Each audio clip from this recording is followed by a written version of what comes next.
Hey, creative. Are you ready to discuss profits, the money, the ways to make it happen? The Profitable Creative Podcast is for you, the creative, how you define it. Videographers, photographers, entrepreneurs, marketing agencies, you get it. CEO of Core Group and author Christian Brim interviews industry experts, creative entrepreneurs, and professionals alike who strive to be creative and make money at the same time. Sound like you? Tune in now.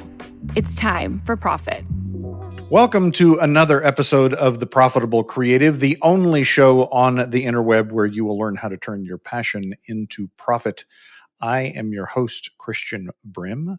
Special shout out to our one listener in Kansas City, Missouri. That's Kansas City, Missouri, not Kansas City, Kansas. Missouri is where the gangsters are. Kansas is where all the wealthy people live.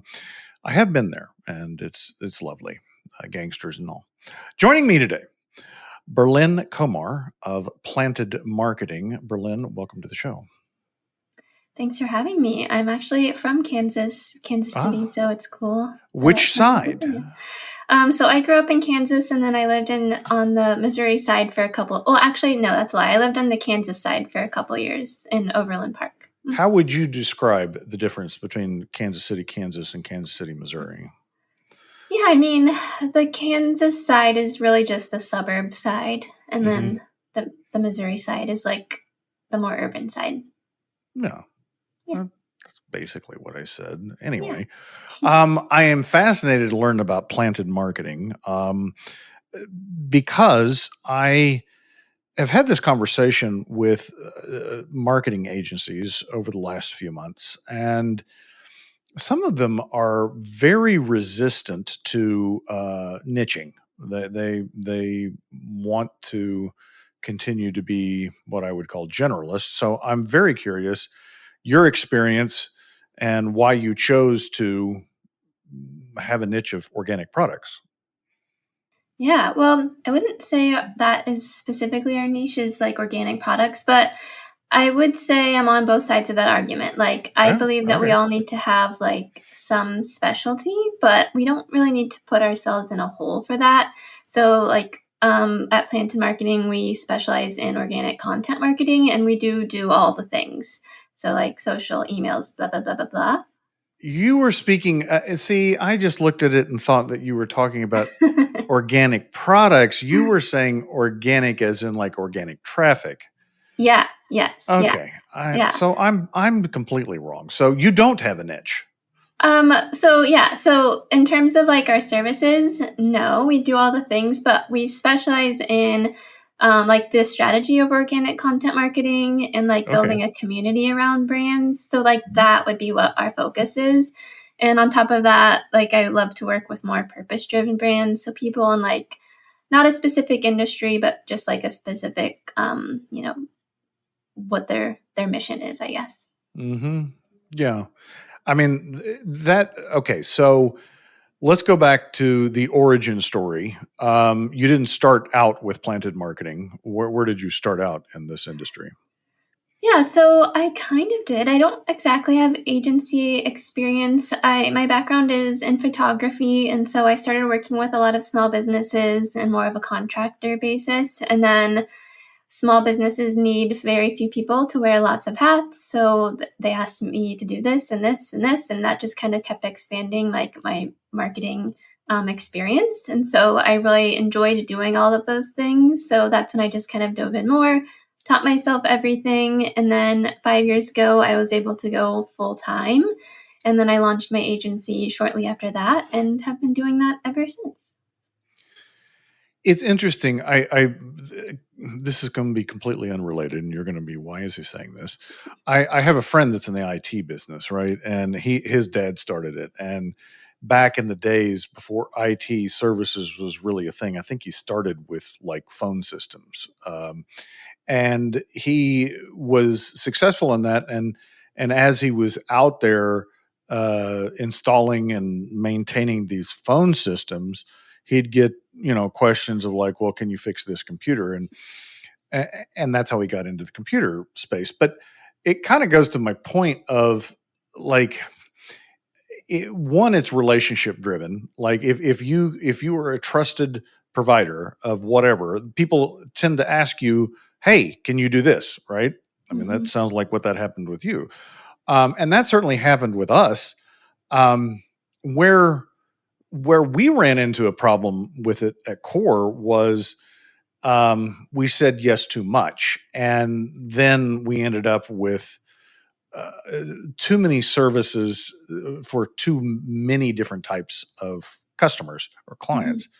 So how do you balance that with your business? Yeah. Yeah, that's funny that you say that. I feel like that's kind of like everybody's journey, right? When we get started, we say yes to all the things because it sounds fun and exciting, and we're also still kind of learning what we want to Yeah, do. yeah. And then you get to a point where you're like, okay, I'm actually only really good at this, or I only really like doing this, so I'm going to kind of focus back again. And that goes back to your first question, like, what's your niche? What are you focusing on? So I think that's It's just kind of organic how. foods. I thought we already decided that. What'd you say? It's organic foods, Yeah. right? Right. Okay. So yeah, I think that's funny. I think it's just a natural evolution of being in business. Yeah, yes. I guess there's obviously a hard line, like when you get asked to do small appliance repair, that means you probably crossed that line. Um, but it can be insidious because, like we at one point we were an accounting firm and we were primarily working with small businesses, but then we acquired a company that did audits for like governmental agencies, cities, and nonprofits, and that's a completely different animal, completely different accounting skill set. Um, and then I made some voluntary choices to go into um, verticals that were adjacent to accounting, like insurance.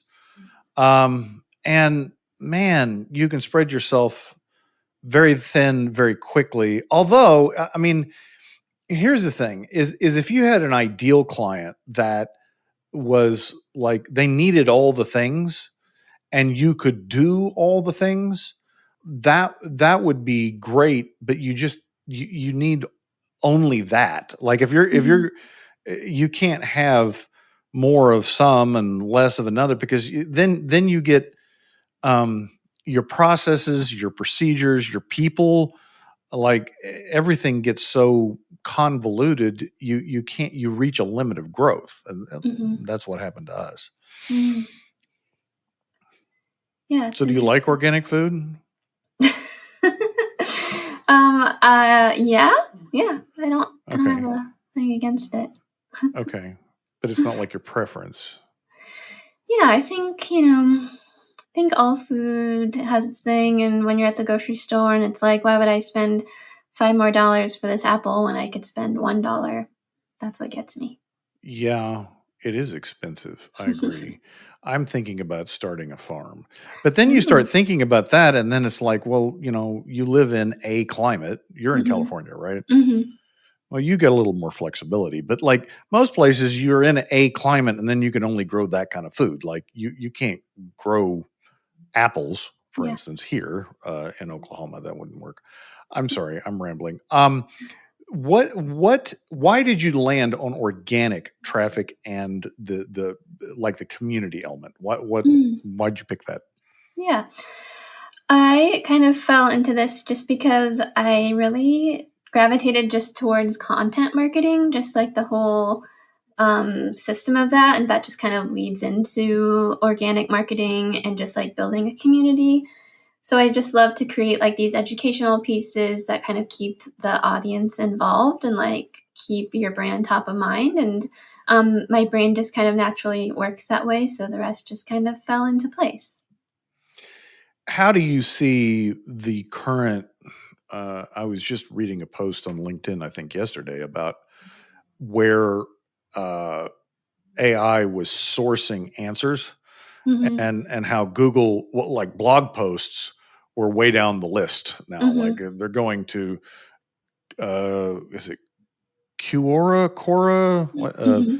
and Reddit and some of these other places where which to me, that's the last place you want to go to get authoritative answers on anything. Like there's just a bunch of, I mean, not to say there's not good content in there, but there's a whole lot of unvetted content in there. Yeah. So how are you dealing with the changing landscape there? Yeah, that's a great question. And I was just listening to your episode a few episodes ago about AI and SEO. And it's such a great conversation, and definitely something that like content marketers or just SEO blogs in general have been struggling with for a few years, as like Google kind of has had their their snippets where they're already pulling content, and now they're doing their AI results. And now we're just competing with AI in general. And it's definitely a challenge. And I liked what the guy said on your last episode, is that content's more for like bottom or middle of funnel. So you're really speaking more towards people who are like ready to take that next step. What I also have noticed in AI lately, and so hopefully maybe we're kind of coming back around, is that it is referring out to other people. I was asking it something the other day, and it just would not give me the answer. It kept saying, refer to a professional. And I'm like, no, I'm trying to ask you.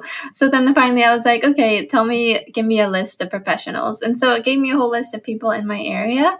And like, that's what we want to start focusing more on our website, is like to be on that list, to have good content that AI is pulling from. Because I do see traffic like on Google Analytics coming from different AI resources. So I think maybe it's starting to turn a little bit, and now we just need more and more and more content. That's just that just blows me away, because I mean I think at the end of the day, like everything that needs to be said's already been said. It's out Yeah. there somewhere. Like, I mean, and the idea that we have to have more is kind of crazy to me. But the more I work with let me rephrase. The more I work with large language models, the less I am concerned about a Terminator scenario, because it's like I mean, it's frustrating at times. Like you tell it, only give me valid links as answers, and then you click the link and it's a 404 error, and I'm like, I I I thought I said, but maybe I wasn't explicit enough. Anyway, so the community aspect is actually what intrigues me, because I think in our space where we're dealing with creative entrepreneurs, so a lot of marketing agencies, a lot of videographers, a lot of content creators. There is I think a need for connection professionally that people are not getting. So, like there may be a professional connection, but there's a lot of solopreneurs, hustlers, side hustlers, and like there's a lot of people that aren't really serious about the business aspect of it. They're just more into the craft of it. The people that are like serious about their business, like they want to do this and make money at it, they're finding a hard time connecting with people. We're actually going to do our first live event here in Oklahoma City in October of this year, as kind of an experiment. We're going to do a 2-day workshop. But we're also looking at going to kind of piggyback our clients and our influencers that are in like Atlanta or LA or some of these larger markets, and kind of try and connect with their connections. So I'm curious, like when you look at creating community around a brand, is that solely virtual, or do you incorporate live into it? Yeah, that sounds like a really fun event also. But yeah, definitely both. So if in-person things are a possibility, I love bringing that in as well.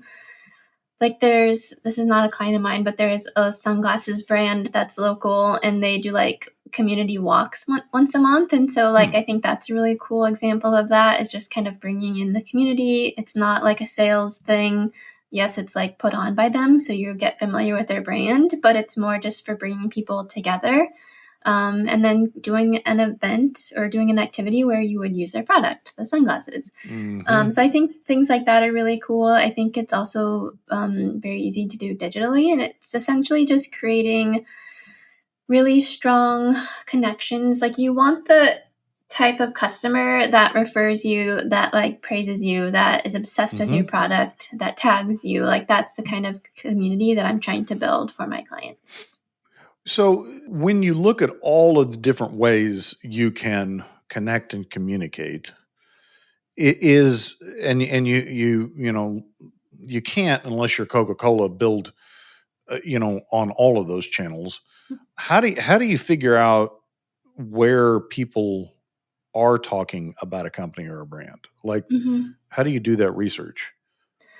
Yeah, so, well, the two things that you mentioned earlier, Quora and Reddit, those are great forums. And in that scenario, people are talking about what they want, and it's not more like, you need facts, you want opinions. So those are great resources for that. Just Googling different things, Googling your keywords, Googling your brand name, finding out what people are saying, Googling like your competitors and seeing what people are saying about them. I love diving into like competitor reviews, and you can really see what people love or not love about something and use that for your business. I think the research part is obviously super important, and then just like the continual social listening. So always listening to what people like, searching for your own brand name. What are people saying? Obviously reading comments, messages. A lot of people forget to check their messages. People use that as their like primary source for customer service these days. So it's really important to stay involved with what people or how people are interacting with you. Checking the message requests folder. Don't let things get hidden or buried in there. And it takes a lot of work. So like the customer engagement part, or like community management side of things, could be a full-time job on its own. Yeah. I mean, like I recently went and created a Substack channel. I'm not sure why. And I've put a few pieces of content on there, and I intend to do it more robustly. But one of the people that I had followed, who's a client of mine actually, who had recently started a Substack, he had started a chat feature, and like he had messaged me, right? And I didn't catch it for like a week because I wasn't in Substack and I didn't see the little icon.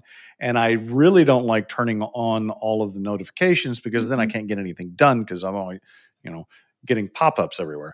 So how do you combat that? I mean, is it like outsourcing it to somebody to let them manage those channels?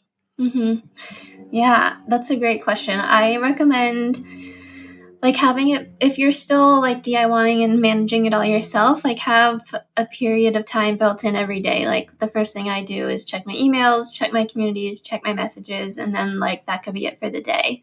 So I sort through all of that, and then the next morning, if something comes in the middle of the day, I'll get it to it the next morning. So just have it built into your routine where you're going in every day. Or if you're ready to, if you have the resources to outsource, I think that's really great too. Especially if your brand is growing and you're getting lots of comments, lots of messages. I do have a client where I'm like only doing community management for them. So just reading through all the comments and replying. So yeah, I think either have it built into your routine, or if you're like getting flooded with stuff, it's definitely time to hire somebody. So I'm going to pivot here a minute. You said you started your agency 5 years ago, about? Okay. What was the first thing that you learned that you didn't know? Like, as a business owner, I have to know this, and I'm like, I didn't know that. Well, speaking on like the business end of things, literally all of it. It's all like not my thing, right? So the taxes, whatever, hiring in California, like the contractor employee line is very tricky. Um, I still don't know anything. Like, I hired an accountant pretty right away, and then I was like, "Okay, just do the things we need to do." I don't know. Yeah. Hopefully she's right. Yeah, yeah, the compliance angle for a business is usually a shock. Mhm. And it's not just taxes. It's, depending upon your business, it can be business licensing. Mhm. Of course, some states are worse than others. California is arguably the worst. Um, but, New York is a close second. But, the just the what's the word I'm looking for, like table stakes, like you have to do this whether you make any money, don't make any money, Mhm. don't really have a business. I just filed a business and I'm starting, and like I haven't had any revenue yet. It's kind of crazy in a lot of ways. What was your first financial hurdle that Mm. you weren't expecting going into business? Yeah. I would say, again, like, going back to the tax, I created an LLC, which was by recommendation. Maybe not the best thing Mm. to do first year. So that obviously was a hurdle. In California, that's an $800 annual fee. And then, yeah, that was shocking, I suppose. And then, Did you do that based upon a recommendation of a colleague, or what? well, I was just concerned with, like, working with big brands, and I've never had an issue. So it's really just kind of like in case something happens, but, like, I'm representing people and their businesses and their brands, and, like, what if something goes wrong? Because I'm the one that's creating their, like, Right. digital face. So that just kinda made me nervous. Like, I wanted to have a layer of protection, and, I mean, I guess that's still fine, but, like, financially, it was like, "Oh, that's okay, cool." Yeah. Yeah. No, I think it's solid advice. I do find that people uh, incorporate or form LLCs more likely than corporations anymore, but without really knowing why they're doing it. I mean, at Mhm, least you knew that you wanted some level of legal protection. mhm. A lot of people do it and they don't really understand. They just heard that they need one because other people have one, Yeah. and sometimes it's premature.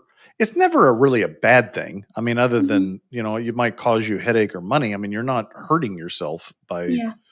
by forming it. True. Um, but like I'm still learning, and I've been doing this business for 28 years. I'm now into the intellectual property end of things, and which you're probably much more familiar with. But I'm new to this creation space, so I when I started the podcast, right, I did a search for the profitable creative and couldn't find anything.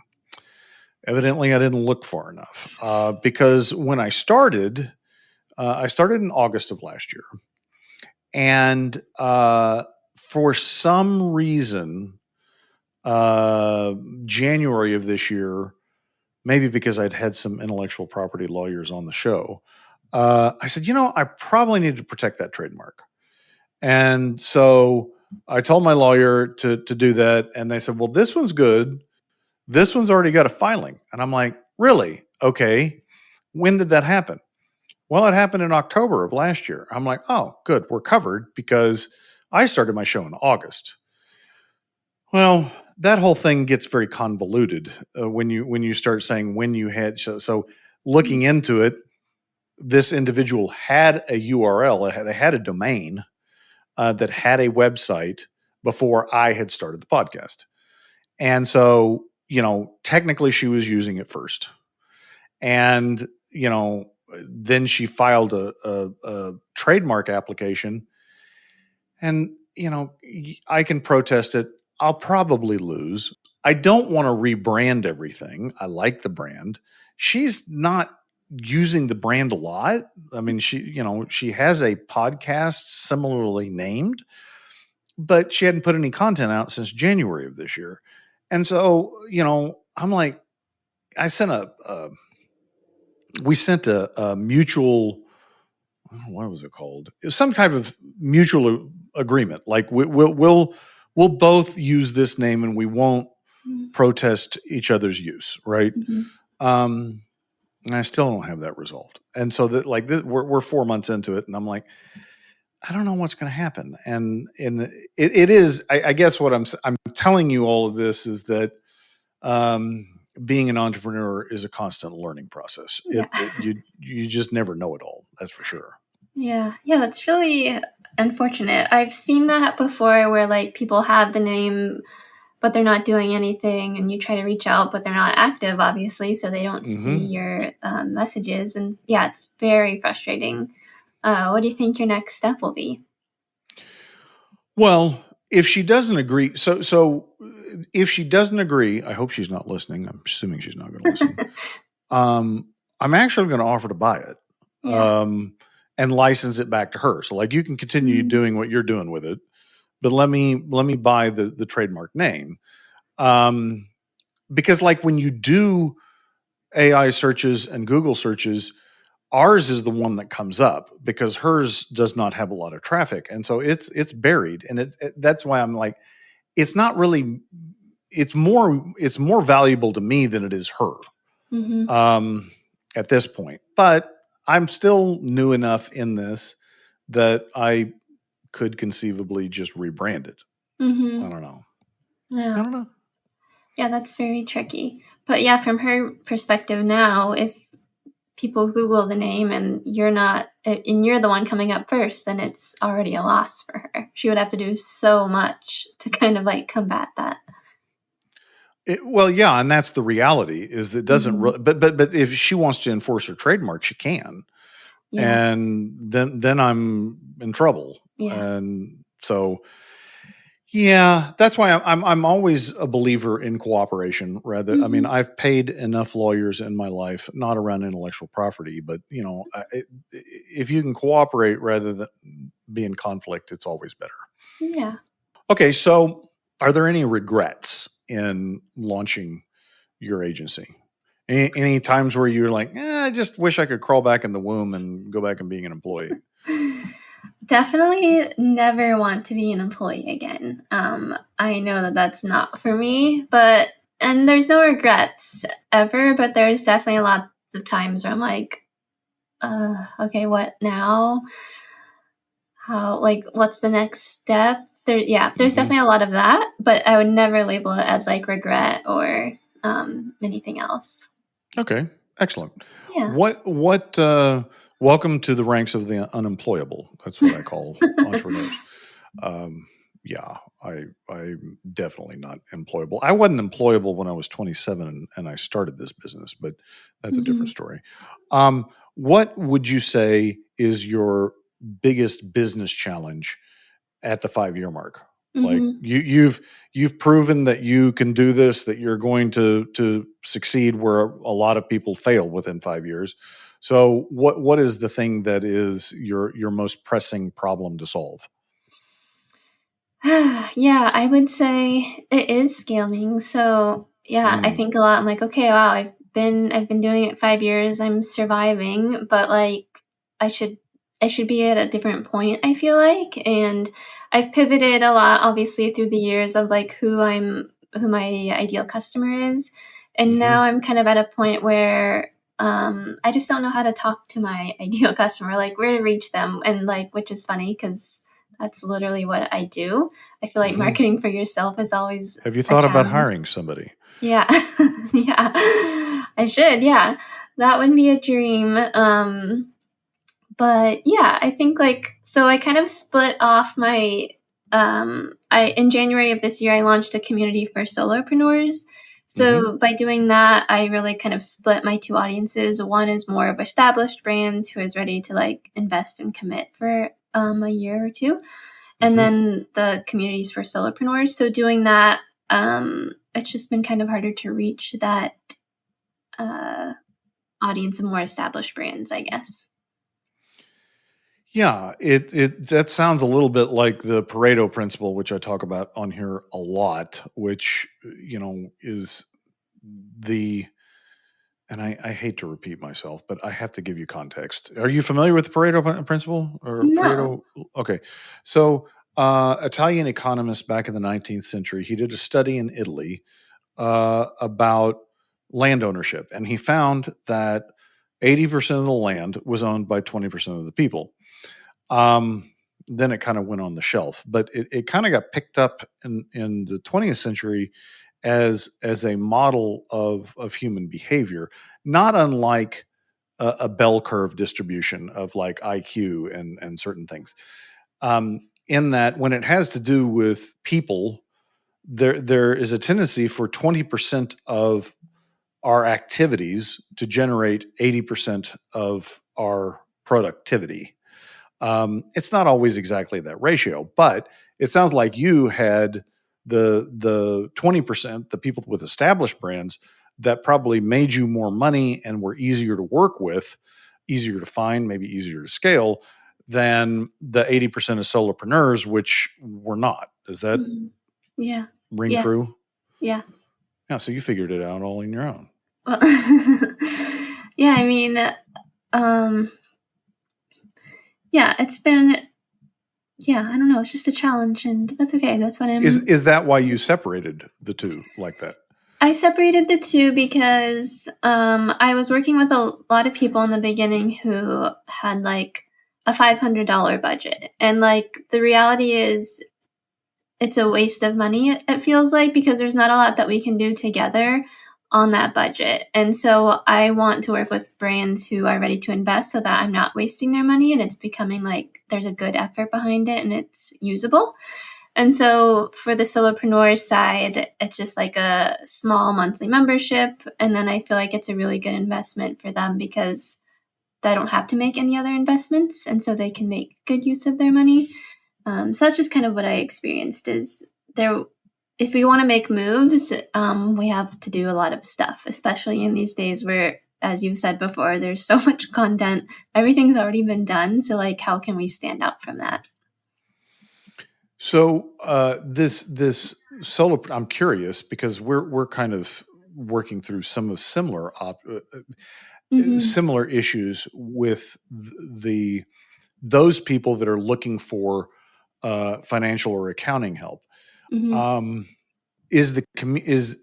So this is a membership where they have access to each other, like they can, Yeah. Yeah, so there's different resources. So I'm teaching them how to do their own marketing, and then they can obviously, it's a community, so everybody can get feedback from each other. And then there's different ways that I support them as well. So like open forums, so they can chat with me instead of trying to Google stuff. We have events and workshops, office hours, stuff like that. What platform do you use to facilitate that? Circle. Circle. That's not one I've heard. Okay. Mhm. Is there a reason why you picked that one? I really like the way that it looks. That's what gets Okay. me a lot of time. And just the functionality is great. So I've compared that to like school. A lot of people use school as well. Right. I just think school is ugly, but they're essentially the same. Okay. Okay. All right. So and then so you're producing content for that community, Mm-hmm. and then you're doing some like office hour forums where they can zoom in and ask questions. Okay. Mm-hmm. Yeah. I mean that's kind of the model that we have come up with. We had been on school, but we moved. We use Go High Level, Mm-hmm. and so I don't know what one is baked into theirs, but there's some community software that's baked into that. I don't think it's their software, but maybe it is. Anyway, what I found though was, and I'm curious your experience on this is like producing the content that people will actually use and Mm-hmm. engage with versus what they really need to know. Like Mm-hmm. it's kind of like you have to sell them what they want rather than what they really need. Have Mm-hmm. you run into that? Yeah, I think that's really interesting. I think what I'm working on and figuring out is basically that. So people know they need to do their own marketing. They know they need to do all these certain things, But then once they get in there, it feels overwhelming, obviously. Like, Hmm. okay, now I have to do all these things. Like, Right. that's the point. So I think it's just on our end is like figuring out how to make that consumable and like easy to do and just not making it overwhelming. For a while, I was just dropping different like downloads and like kind of workbook things. And then I was like, wow, that probably feels a lot like there's something about this topic and this topic, and there's like stuff all over. So now I'm kind of using like the course builder and doing like roadmaps. So if somebody wants to learn about their social, it just like takes them through the process and it starts from the beginning. So they can skip if they are feeling good. They can pause when things start to get above their level and kind of just go on their own at their own pace. So I'm kind of just breaking everything down by like, social, email, SEO, blah, blah, blah, things like that. So that's kind of what I'm thinking of doing. And then having those like the Zoom sessions to kind of help them if they're stuck or like guide them on what I think would be best for them. But yeah, how do you think you're going to structure yours? Well, I started, unfortunately, with what I think they needed. Mm-hmm. And that did not get a lot of traction.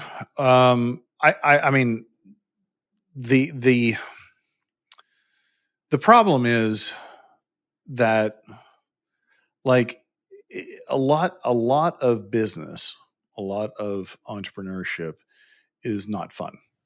Um, Mm-hmm. and the chances that you're going to want to like to do all of them are nil. There's going to be stuff about business that you don't want to do and don't like to Mm-hmm. do, and so you're going to avoid it, right? And so um, I I did the original content based upon what I'm like. This is blocking and tackling 101. This is what you have to do, and I need to get feedback from the community on, okay, what do you want? Like, I mean, because that at the end of the day is what they're going to use, whether or not y- I'm right or you're Mm-hmm. right. And like, these are things that you need to do to be successful. They're not going to do it if they don't want to do it, and if they're Mm-hmm. not interested in it. So, which is kind of part of being in that space. Like at some point, they're going to figure it out. Like, oh, I don't want to do this shit, but I have to. Mm-hmm. It has to be done. So I'm going to hire Berlyn to do it, and I'm going to put some money to it, right? Mm-hmm. And that's to me the distinction. And it's really, I hate to say this because I don't want to piss anybody off, but it's really, are you going to be serious about this being a business, or is this just a hobby or a permanent side hustle? And if Yeah. whatever it does, it does. Yeah, I think that's really, somebody asked me that the other day, like, how do you know when it's time to give up? I'm like, well, if that thought crosses your mind, then maybe it's not time, but like, maybe it's time to really think about, like, is this something you want to do? Because, like, for me, it's never crossed my mind. Like, I've thought about, like, okay, do I get a part time job or something to support? Right. But it's never been like, okay, time to end it. And I think that's what really makes or breaks a lot of businesses is like once you start getting into it and you're like, oh my God, I have to do all these things. It's not just like this little hobby that I wanted to do, or it wasn't just this passion project that I want to Right. bring to life. I have to like do all the things. Yeah, and there's a lot of great things about the world we live in, and there are, you can take something like lovable.dev and come up with a passion project, and not have to be a coder, or and all of the LLMs that are out there that can assist you in starting a business, and you can make money at it. But the question is it going to be your passion? I love that word Mhm. passion, because not only because I use it in my book and in the podcast, but that to me is the distinction of an entrepreneur. If you're motivated by passion, Todd Henry, when I interviewed him for the book, and I interviewed him on this podcast,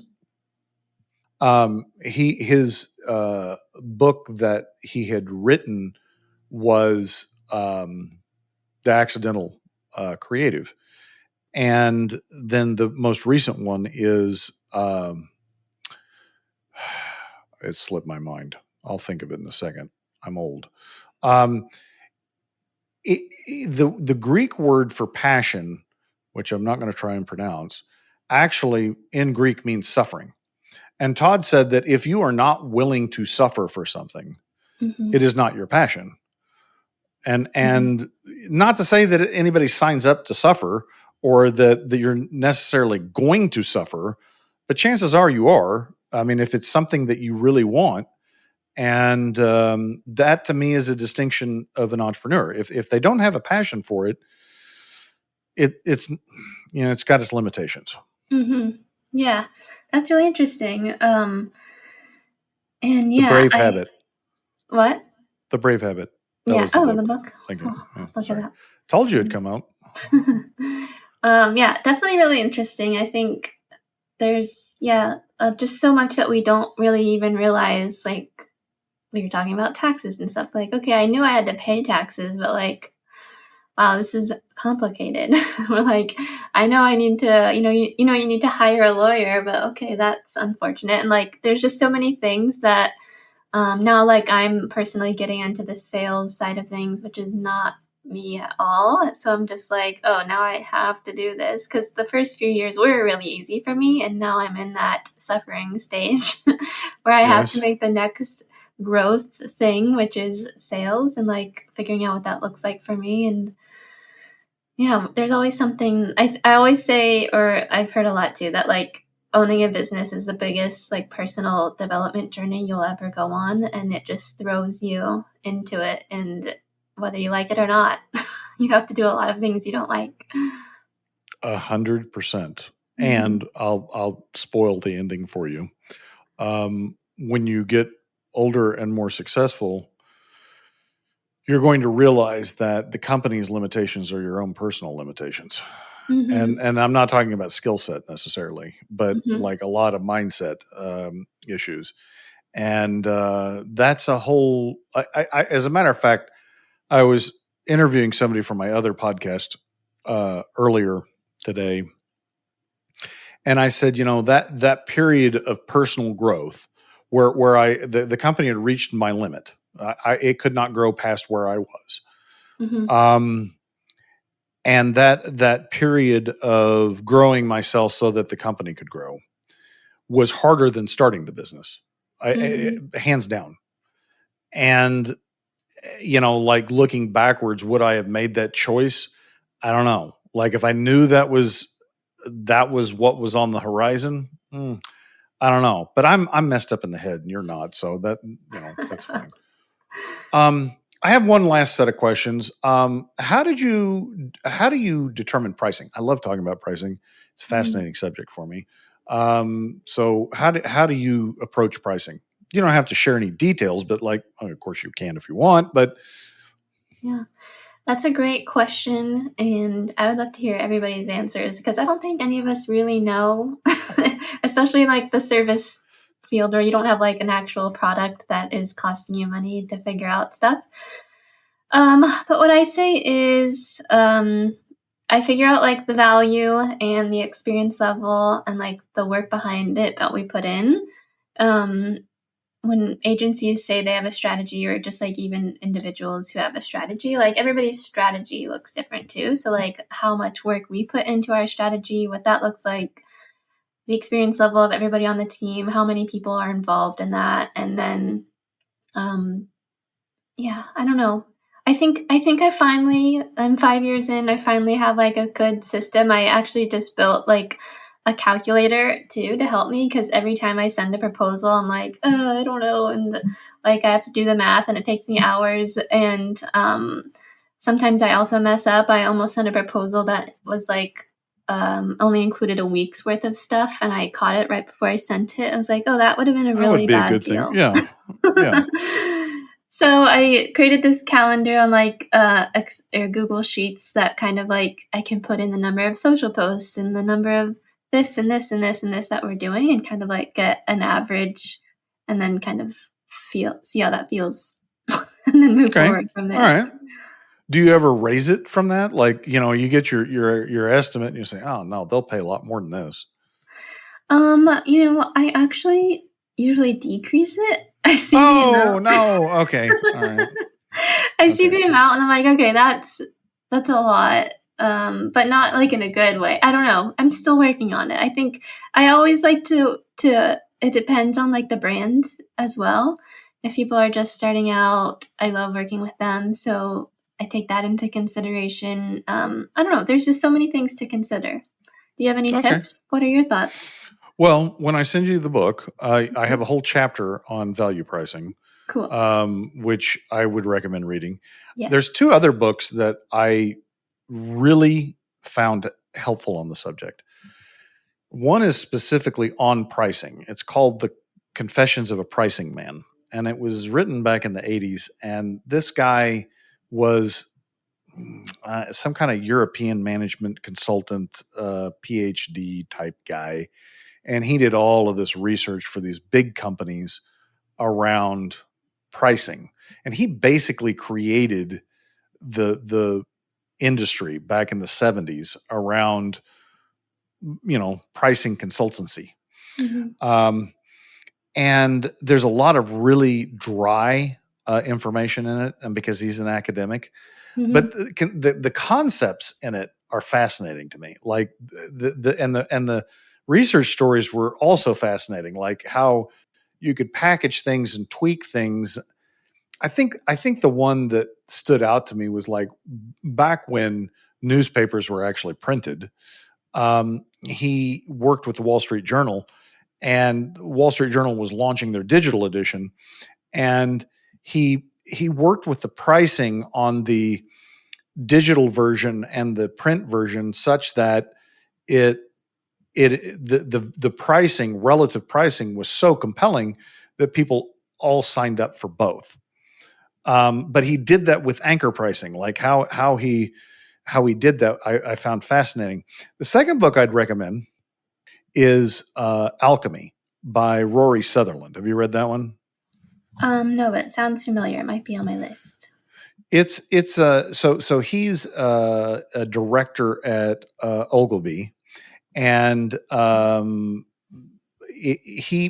it really is more of a treatise on the limitation of the age of reason, which he goes back to the Renaissance, um, but how it's been accelerated with and I read this book 5 years ago and before LLMs, and it's more fascinating now looking at it, like, because he basically is talking about how marketing in general and pricing secondarily is is predictably unpredictable because people are unpredictable, and trying to reason why they're going to do something in marketing or sales doesn't work. Like you can't, maybe on a one-on-one scale, like if I really know Berlyn and I know what makes her tick, I can zero in on what works for you.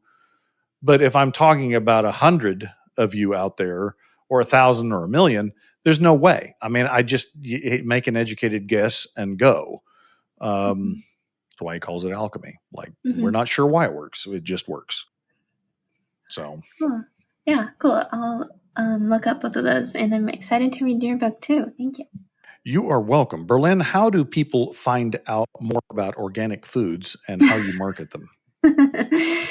You can find me on plantandmarketing.com, and you can learn all about my services. All my social links are there.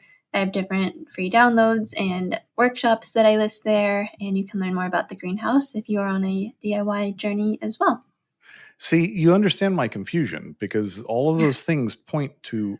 Now I understand why you chose them, but okay. Yeah. Listeners will have those notes in those links in the show notes. If you like what you heard, please subscribe to the podcast, rate the podcast, share the podcast.